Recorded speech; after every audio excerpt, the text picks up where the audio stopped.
Hello, everybody. This is Dr. John Tantillo, the marketing doctor, on another edition of Brand Talk, another way to talk. It is Saturday, January 25th, and we're going to be talking about the Trump brand. More specifically, Trump is today's FDR, Franklin Delano Roosevelt. A little bit about me, in case this is the first time you've seen me around and you stumbled onto my website.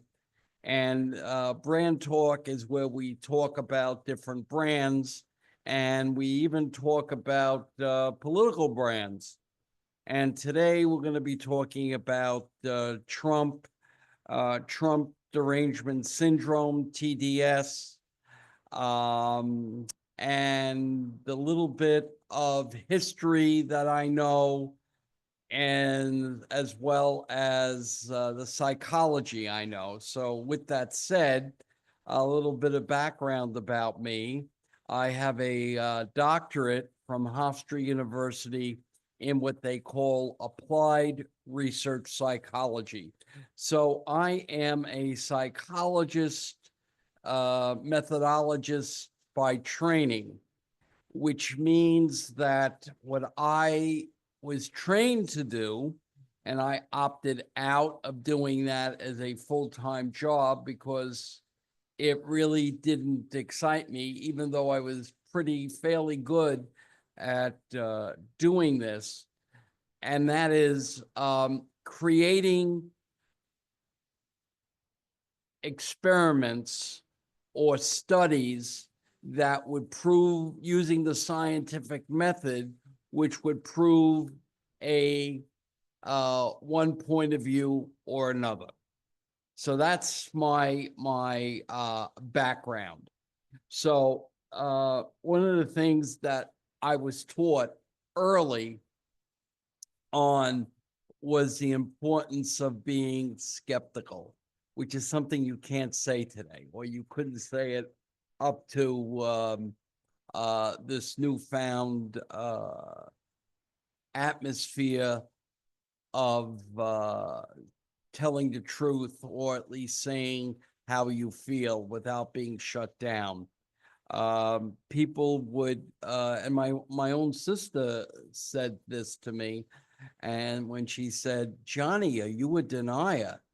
And when it comes to climate change, and at that time it was global warming, now it's climate change, you can't be wrong.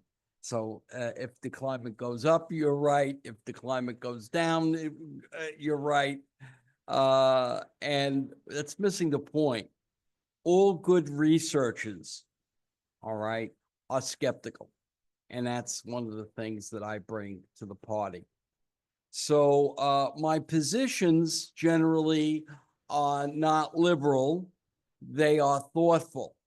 And today, that means that you're conservative. I don't really perceive myself as a conservative as much as I see myself as a skeptic. So anytime I see research, I am a little bit hesitant on how we interpret the data. An interpretation of data, or what I call the bias, one's bias, influences how you interpret the data. But be that as it may, let's get into this concept that I'm throwing out, that Donald Trump is today's FDR. And people could say, how could you say that? Well, both Roosevelt and Trump came from privileged backgrounds, okay? Roosevelt came from more of a upper, well, not an upper class background, where Donald Trump came from a upper middle class background. But both Roosevelt and Trump did not have to worry about money, okay? They were well taken care of. Trump went to private school. Of course, Roosevelt went to private school. And so they're both similar in that way. They're also similar is in that the swamp in Roosevelt's time hated him and the people loved him, and the swamp, hates Trump and the people love him. So this is another good reason why they're so similar. And as a matter of fact, Roosevelt was hated so much by the swamp. There was an expression that was used when FDR did stuff that the swamp didn't like, and it was called a Roosevelt. A Roosevelt was Social Security. A Roosevelt was packing the cough. You see, so I mean, the similarities between the swamp today and the swamp of yesteryear of the 1930s was it's mind-boggling. So there you have it in terms of the differences between, I should say the similarities between Roosevelt, FDR, and Donald Trump, although I'll never hear the end of it from my liberal friends. The way I can look at Trump is from my my psychology background, and the fact that I talk about brands. That's my shtick. That's what I like to talk about. That's why we call it brand talk, another way to talk. And my idea here is not to yell and scream, but to have a rational discussion on what it means to be a brand. Now, Trump is a brand that does not use propriety or got his way to in politics by not using propriety, but by breaking all the rules. And the way he broke the rules is by branding his opposition and doing what you were never, ever supposed to do when you were in politics. Saying what you shouldn't say in politics separated himself, his brand, from all the other political brands. Now, what did this do? Well, it helped him gain popularity to a group, or I should say a segment, since we're talking about marketing, a segment of society that really had nothing but contempt for politicians. They couldn't stand politicians. So what did Trump do? He made fun of politicians and made it fun to look at politics. And that drove the swamp, or that drove people that love politics crazy.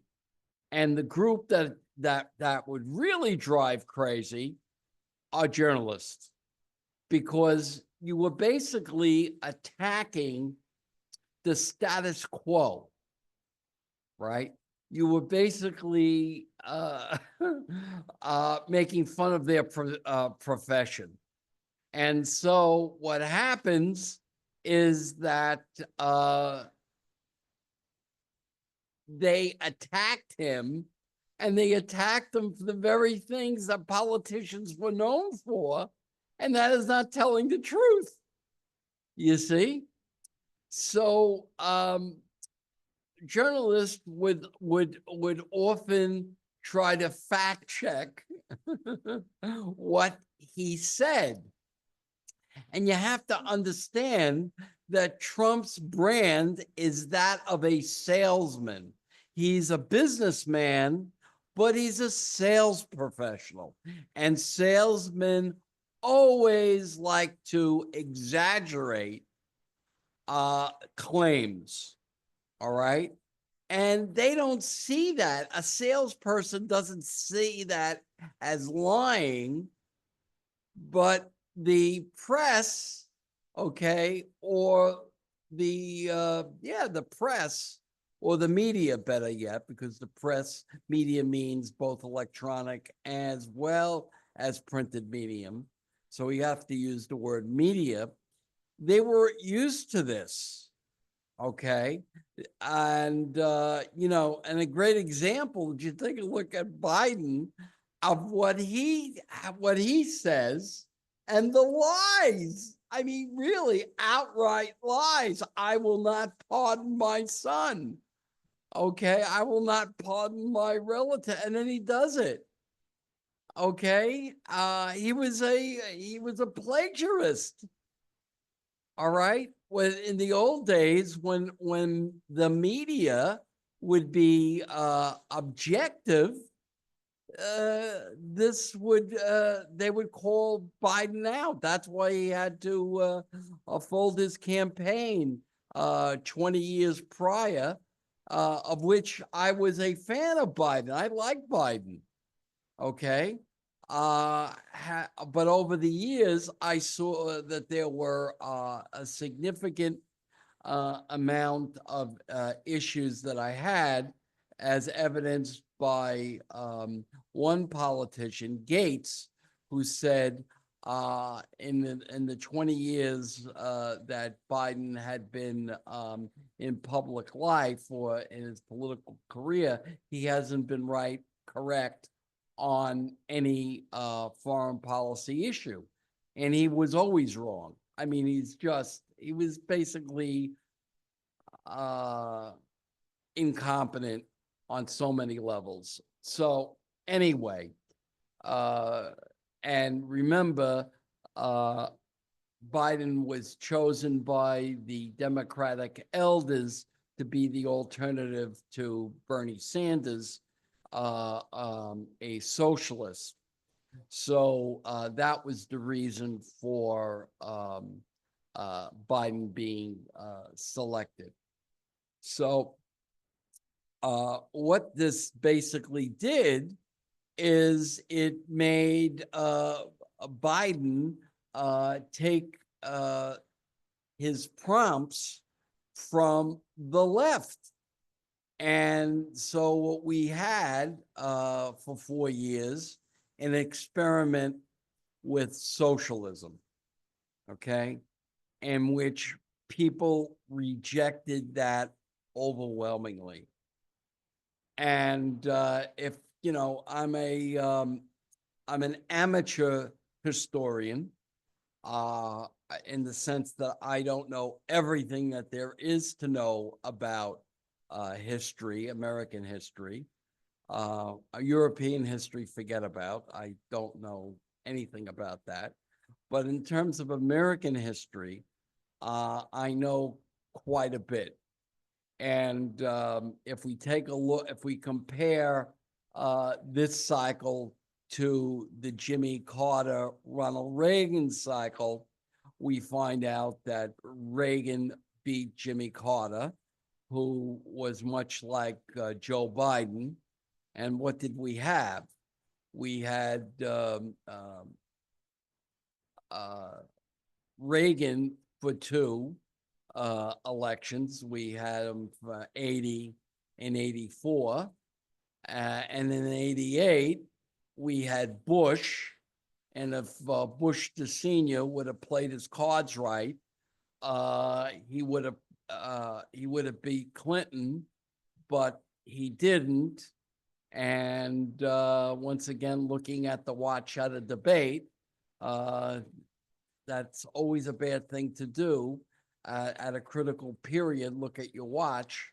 So at a debate, what Bush the elder did, he looked at his watch in the middle of the debate, which made him look like he was not wanting to be there, and the younger Clinton beat him.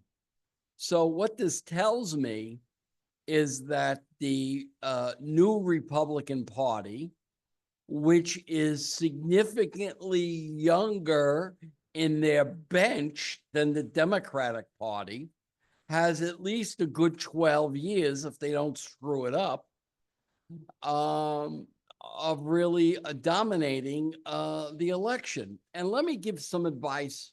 And some of my Republican friends will not like this, to the Democrats. And it's a marketing issue. Most voters, most people are not left. They're right of center. They are not lefties. They do not want communism. All right. And what you throw at Trump no longer applies. So if you say that Trump is for the rich, and you actually go to California and you see the press conference at California, or you go to North Carolina and you see his press conference, the idiots are all saying that he's for the rich, and yet he's relating to the middle class, which is what Roosevelt was able to do. And there's a saying in marketing that I advise the Democrats to adhere to, and it's this: marketing is not about you, it's about your customers or your voters.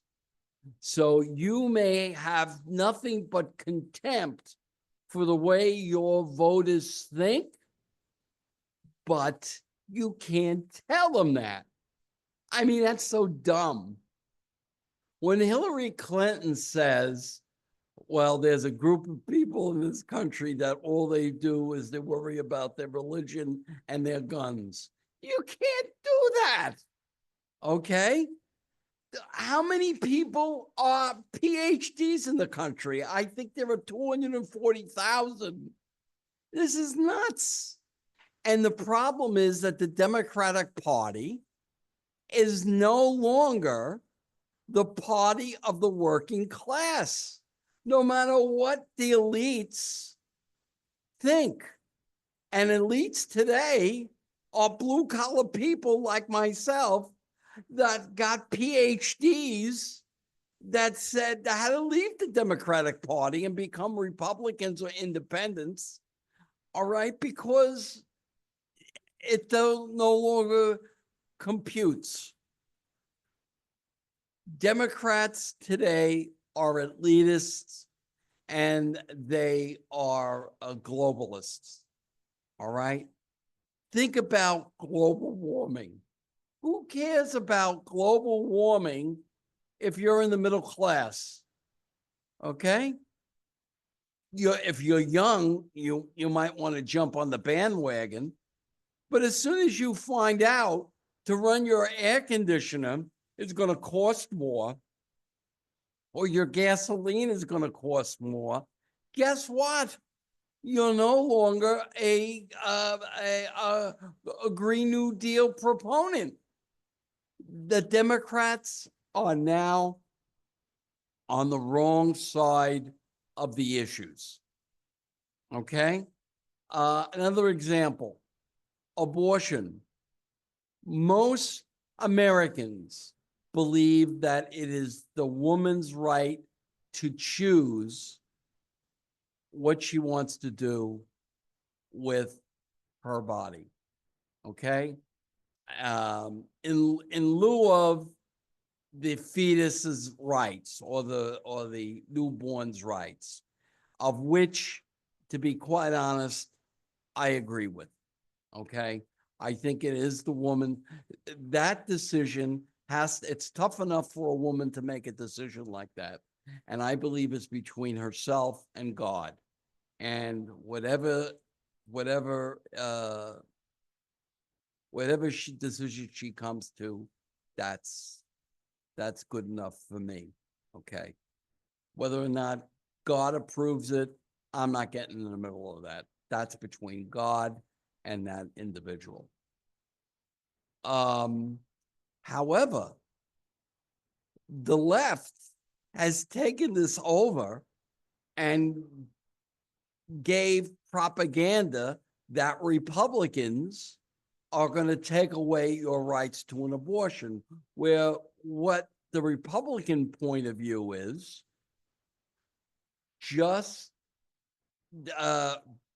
there should be limits on when should do an abortion. So anything over 6 months, you shouldn't be able to abort. Okay. Well, the left says that you can do it up to birth. Okay. In other words, Trump has said it right. The Republicans are now the party of being reasonable. It's not this party that's trying to restrict your rights. On the contrary, they want to give people the opportunity to make intelligent decisions. Here's another thing where Democrats have gone wrong in, and that is transgender. Look, I'm a psychologist by training. I have empathy for anyone who goes through that, but to put that on the top burner or the main burner, you're not going to get most people to to agree with you on that.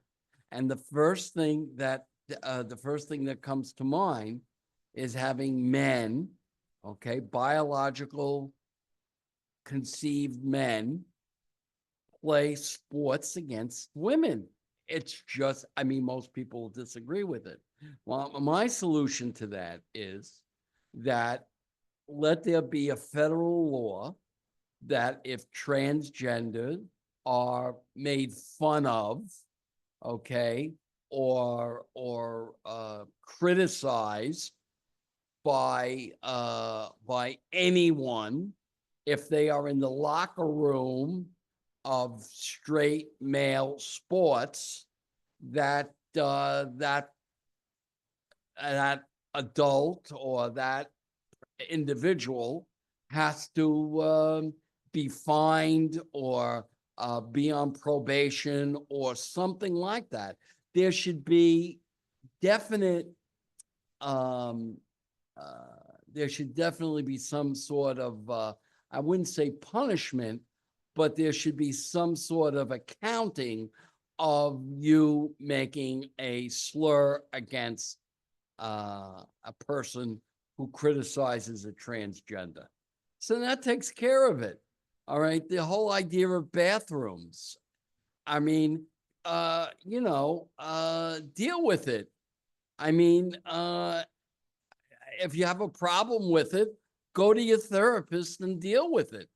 But don't let the whole country have to deal with it. This is being very, very reasonable. And this is what Democrats really want to talk about. All right. You want to be reasonable in how you, in fact, interact with other people. All right. And what I do on this channel or on this podcast is talk about these different brand topics. And in this, I'm talking about the Republican brand. And let me tell you what Trump has done to the Republican brand.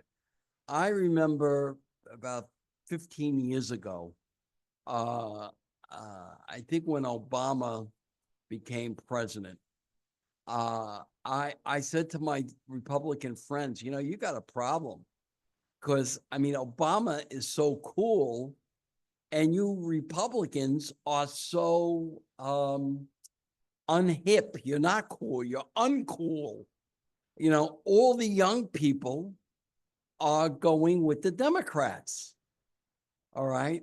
Now, what Trump has now done, as far as males are concerned, and that swings over from white males to Latino males to young Black males, they're all going Republican. So what Trump has done is made it okay to be Republican, something that the Democrats, I'm sorry, something that the Republicans could not do since Obama. All right. They just, I mean, it's so funny. All right. And what do I hear? I hear that some Democratic leaders, their children are for Trump. And this is what's pulling their hair out, that they can't believe that their children are with Trump. And the other thing that I think is really fun to see is this idea of TikTok. Trump is on the side of keeping TikTok open. The Democrats, namely Biden, was for closing it down. It's just amazing. Okay, so what you're beginning to see, and here's a little bit of a history lesson, you realize that the Republicans were the anti-slavery party. Okay, I bet some of you, I mentioned that to the rehabilitation center that I go to because I'm missing a leg, part of a leg. They said, I didn't know that the Republicans were against slavery. I said, yes. And it was in 1965 with Lyndon Johnson doing affirmative action that got the majority of Blacks to become Democrats and for him to pass human rights legislation. It's incredible, right? And I feel that that's what's beginning to happen now. And one of the things that that I don't think that people really understand today is how the Republican Party is changing and has changed, and the Democratic Party has significantly changed and is no longer the party of the working class, and how that those ideas of Roosevelt Democrats, no, it's not really that way anymore. Okay. There's a change. Now, here's something that drives me really, really crazy. Trump is for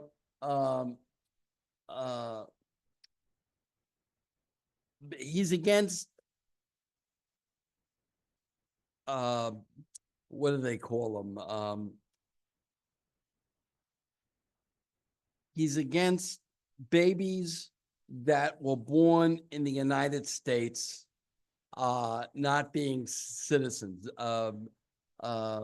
well, anchor babies. He's against that. But it's clearly in the Constitution that anybody born in the United States is a citizen. The only way you can change that, I hate to tell you, conservatives, and I think you do know this, all right? My dear friend Andrew Napolitano says this all the time, is for you to amend the Constitution, which will take forever, all right? But if you are a true constructionist to the Constitution, what it says in the Constitution, which is if you're born in the United States, you're considered a citizen. That's the constructionist point of view. You're a citizen. Well, one of my lefty friends who's a journalist that I used to work over. I used to work at Fox with. I won't mention his name. He knows who it is. He was quoting the Constitution. So he was suddenly changed his faith to being applying today's values or today's attitudes to the Constitution. He changed from that, from being a true constructionist, okay, of whatever it says in the Constitution. That's what I believe. I'm a constructionist. I believe that what we should do is whatever the Constitution says, there's really no changing of that. And it was done there because it basically translates over the centuries. Even when it comes to, owning a gun and having your own militia, you should be able to, in fact, do that. Own your own gun. Okay. Sorry, but that's just the way I feel it should be. Yeah, I guess there should be some reservations, but for the most part, if you do whatever, if you obey the law and you're registered to own a gun, you should be able to own a gun, unless the state says that you can't. Then I kind of get it. So that's the way I kind of see it. All the hypocrisy. All right, but what can I tell you? That's the way I see Trump. And I think that Trump is probably going to go down as one of the greatest presidents ever. All right, because the guy just knows how to talk to the common man. And you know what? And all the fact checkers are going to fact check me on this one. This quote is attributed to Lincoln, but it might not be Lincoln. There might have been those who said this before, but the quote is this: God must have loved the common man since he made so many of them. And that's what my PhD journalist friends don't get. Most people don't agree with you. That's why people are not watching you any longer. Okay. And here's something else that I've noticed when it comes to what they call the mainstream media. This period is analogous to what happened in the 1950s and 60s regarding transportation. I used to love as a little kid or as a teenager listening to people that talked about going from New York to LA by train, okay, in the 1930s and 40s when they had to do business. And what I remember one fellow told me that when he went on the train, they didn't have air conditioning on the trains at that time. They would lower the window, and since it was coal that was running the trains, at the end of the day, their white shirts, because they only wore white shirts, you wore a white shirt and tie, were filled with smut, with the smoke. They became black shirts. It was just going to be a matter of time when railroads would take the back seat to airplanes. And what really did it, okay, was when air travel went from the prop jets to the, I'm sorry, prop propellers, from propellers to jets. That happened, I think, in the early 60s. And I don't know if you realize this, but if you went on, there would be 4 engines on an airplane. I remember this. My aunt used to go to Florida, and she would take the plane to go to Florida. And every time, at least one of those 4 engines would catch fire. It was nothing. It was nothing. So, and it would just dismiss. Yeah, you can land with 3 engines. I mean, that's how, I wouldn't say unsafe, but how marginal air travel was. And that's what railroads would use in their justification that people will never go to use air travel exclusively because there are too many airline crashes, or there's so many. It's just not safe. Okay. By the way, Sigmund Freud, the great psychoanalyst, had a fear of trains. All right, not planes, trains. And the reason for that is that there were a lot of derailments in the 19th century that nobody really likes to talk about. So there you go. The point I'm making is that the media today is like the railroads. All right. They are not dealing with this change in attitude from their mainstream media to what we call podcast or ultimate media. All right. So we're in the same kind of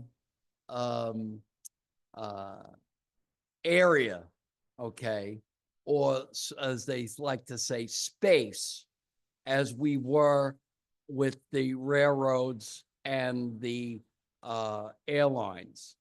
And the way you do that is by, and they're beginning to do that somewhat by getting rid of those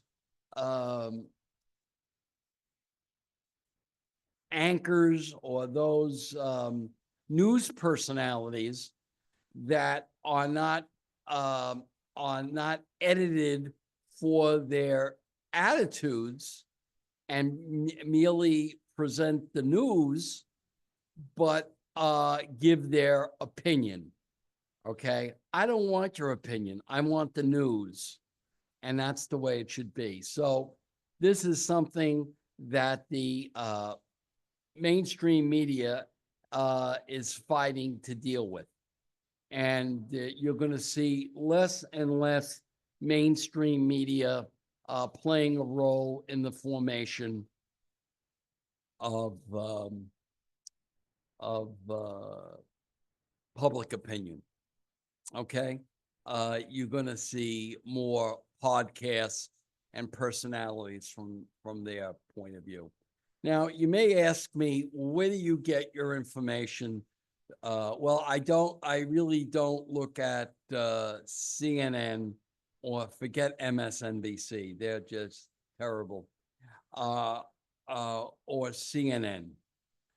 Where I get mine, I go to my dear friend, Bill O'Reilly. He's on YouTube. He's on The One. No, is he on the, wait a minute. The First, not The One, The First. Okay. He's on for an hour. And then you can also catch him on YouTube. And I also watch Newsmax, where I appear and where I also have a column called the You ready? The marketing and branding lens. So I think that's about it when it comes to my take on what's going on politically. Figure at least 12 years of Republican rule, because look at the cabinet. The cabinet is all in their 40s. All right. I get such a kick out of this. The Democrats are old men and old women. It's life has passed them by. Okay. And you got to look, I'm 73 years old, soon to be 74 in June. You got to deal with AI, kids. All right. Artificial intelligence is here to stay. I was listening to kids on Newsmax in their 20s and 30s, not trusting AI. Now, I'm not saying that you believe or just buy into completely AI, but you got to know what it is and ways in which you can, in fact, manage it. Otherwise, it's like social media. All my friends believe, my age don't believe in social media. I teach a course in social media. You got to get with the times. Dylan had it right. The times, they are changing. And a lot of my friends who are still Democrats don't get that. If you're a party loyal Democrat, you got a problem. If you are now become an independent, there's hope for you because you're open to both sides. I become a Republican because I want to have a say in talking to people that are politicians. What do I mean by that? Are willing to make compromises. People that are willing to make deals, not ideologues. Ideologues don't get anything done. Okay? Sorry, they don't. Okay? Say what you want about Ronald Reagan. He was a pragmatist. That's what you have to be. I'm a pragmatist. And if I could say this, my dear friend, Chris Ruddy, the CEO of Newsmax, says that that's part of Tantillo's brand. So and even though I worked for the Democrat, I worked for Carter, for crying out loud, in his campaign. Okay. Anyway, and I knew that Mondale was going to lose because they really didn't get Reagan. And the person that taught me everything about politics, a man by the name of Cliff Wilson, of which I was chief of staff for, he was an assemblyman, taught me everything I knew or learned about politics was from him.